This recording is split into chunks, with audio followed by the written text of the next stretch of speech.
There are moments where crying would make sense. A goodbye, a painful message, a memory that comes back when you are alone. You know something hurts. Your chest feels heavy, your throat tightens, your face almost prepares for tears, but nothing comes out. That is when the second problem begins. You are not only dealing with sadness anymore, you start questioning yourself. Why can't I cry?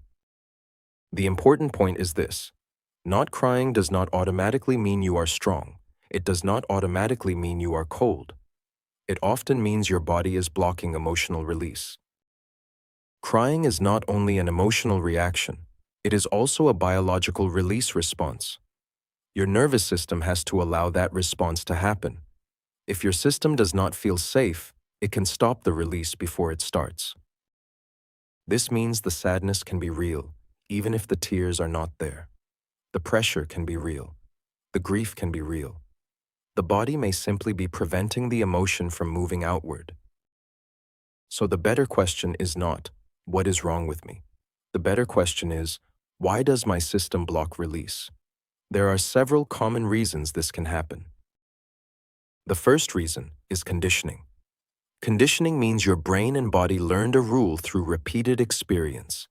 If crying was treated as weakness, shame, drama, or danger, your body may have learned to suppress it. This often starts early.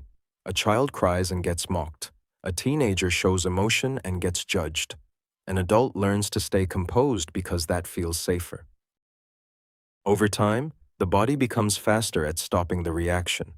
The emotion appears, but the expression is blocked. You still feel the sadness. You just do not show it in the same way. This is especially common in people who were expected to be strong all the time. If you were rewarded for staying quiet, calm, or useful, your system may have connected emotion with risk. Crying then becomes something the body avoids automatically. So if you cannot cry, it may not mean the feeling is gone. It may mean the reaction was trained out of you. The body learned control before it learned safe expression. The second reason is emotional exhaustion. This can happen after long periods of stress, grief, pressure, or burnout. Your nervous system becomes overloaded. When overload lasts too long, the system can start shutting down reactions.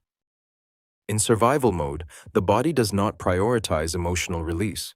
It prioritizes getting through the next hour, the next task, the next day. Crying may be healthy, but the body can still treat it as too much. That is why emotional exhaustion can feel confusing.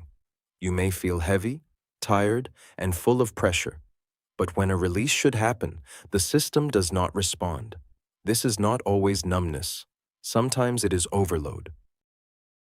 That is why emotional exhaustion can feel confusing. You may feel heavy, tired, and full of pressure. But when a release should happen, the system does not respond. This is not always numbness. Sometimes it is overload. The third reason is fear of losing control.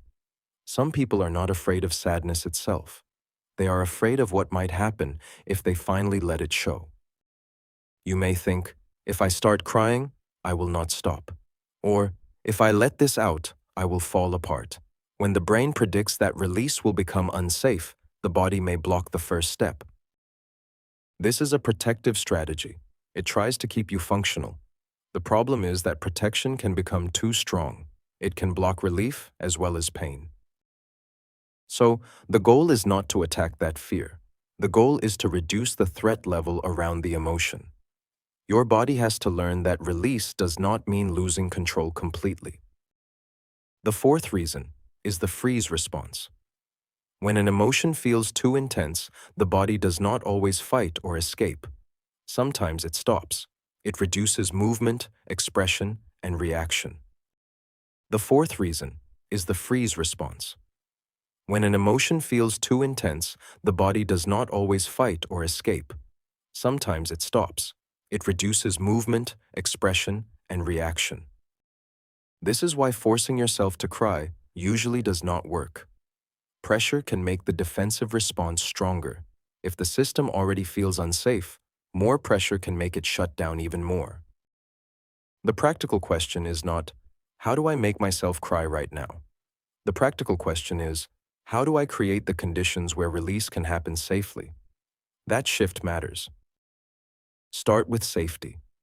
Choose a time when you are alone, not being watched, and not expected to explain yourself. Reduce stimulation around you.